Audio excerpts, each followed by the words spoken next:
ಕಾಶ್ಮೀರದಲ್ಲಿ ನಡೆದಿರುವ ಉಗ್ರರ ದಾಳಿಯಿಂದ ಮೃತಪಟ್ಟ 26 ಪ್ರವಾಸಿಗರಿಗೆ ಗೌರವ ಸಲ್ಲಿಸಲು ಮತ್ತು ಭಯೋತ್ಪಾದಕ ಚಟುವಟಿಕೆಗಳ ವಿರುದ್ಧ ಪ್ರತಿಭಟಿಸಲು ಚಿಕ್ಕಮಗಳೂರು ಜಿಲ್ಲೆಯ ಮೂಡಿಗೆರೆ ಪಟ್ಟಣ ಬಂದ್ ಆಗಿದೆ. ಜೈ ಕರ್ನಾಟಕ ಸಂಘಟನೆಯ ನೇತೃತ್ವದಲ್ಲಿ ವಿವಿಧ ಸಂಘಟನೆಗಳು ಬಂದ್ಗೆ ಕರೆ ನೀಡಿವೆ. ಹೀಗಾಗಿ ಪಟ್ಟಣದಲ್ಲಿ ಅಂಗಡಿ ಮುಂಗಟ್ಟು ಸೇರಿದಂತೆ ಎಲ್ಲವೂ ಬಂದ್ ಆಗಿದೆ. ದೇಶದಲ್ಲಿರುವ ಉಗ್ರರ ಅಡಗುತಾಣಗಳನ್ನು ನಾಶಪಡಿಸುವಂತೆ ಕನ್ನಡಪರ ಸಂಘಟನೆ ಕೇಂದ್ರ ಸರ್ಕಾರವನ್ನು ಒತ್ತಾಯಿಸಿವೆ. ಬಂದ್ ಸಂಜೆವರೆಗೆ ನಡೆಯಲಿದೆ. ಪಟ್ಟಣದಲ್ಲಿ ಈಗಾಗಲೇ ವಿವಿಧ ಸಂಘ ಸಂಸ್ಥೆಗಳ ವತಿಯಿಂದ ಮಡಿದ ಅಮಾಯಕರಿಗೆ ಶ್ರದ್ಧಾಂಜಲಿ ಸಲ್ಲಿಸಲಾಗಿದೆ. ಇಂದು ಅಂಗಡಿ ಮುಂಗಟ್ಟು ಬಂದ್ ಮಾಡುವ ಮೂಲಕ ಘಟನೆಯನ್ನ ತೀವ್ರವಾಗಿ ಖಂಡಿಸಿ ಶ್ರದ್ಧಾಂಜಲಿ ಸಲ್ಲಿಸಲಾಗಿದೆ.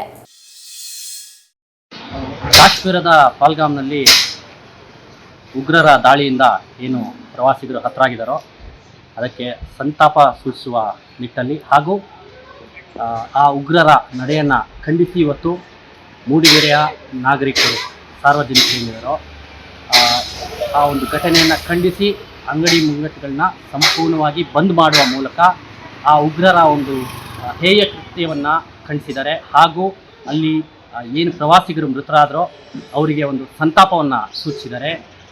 ಏನು ಭಯೋತ್ಪಾದನೆ ಅನ್ನೋದೇನಿದೆಯೋ ಆ ಭಯೋತ್ಪಾದನೆಗೆ ಆ್ಯಕ್ಚುಲಿ ಜಾತಿ ಅನ್ನೋದು ಇರಲ್ಲ, ಧರ್ಮ ಅನ್ನೋದು ಇರಲ್ಲ.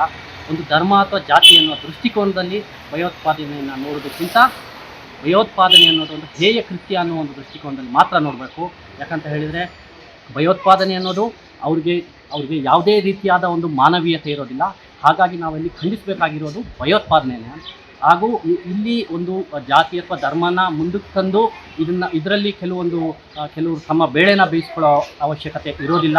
ಯಾಕಂತ ಹೇಳಿದರೆ ಇಲ್ಲಿ ನಾನು ಆಗಲೇ ಹೇಳ್ದಂಗೆ ಭಯೋತ್ಪಾದಕರಿಗೆ ಜಾತಿನೂ ಇರಲ್ಲ, ಧರ್ಮನೂ ಇರಲ್ಲ. ಅವರು ತಮ್ಮ ಎದುರುಗಡೆ ನಿಂತವನಿಗೆ ಗುಂಡು ಹೊಡೆಯೋ ಮುಂಚೆ ನೀನು ಯಾವ ಜಾತಿಯವನು, ನೀನು ಯಾವ ಧರ್ಮದವನು ಅಂತ ಕೇಳಿಬಿಟ್ಟಿದೆಯಲ್ಲ, ಅವರಿಗೆ ಒಟ್ಟಿನಲ್ಲಿ ಕೆಲವೊಂದಷ್ಟು ಅಮಾಯಕರನ್ನ ಕೊಲ್ಲಬೇಕಾಗಿರುತ್ತೆ, ಕೊಲ್ತಾರಷ್ಟೇ.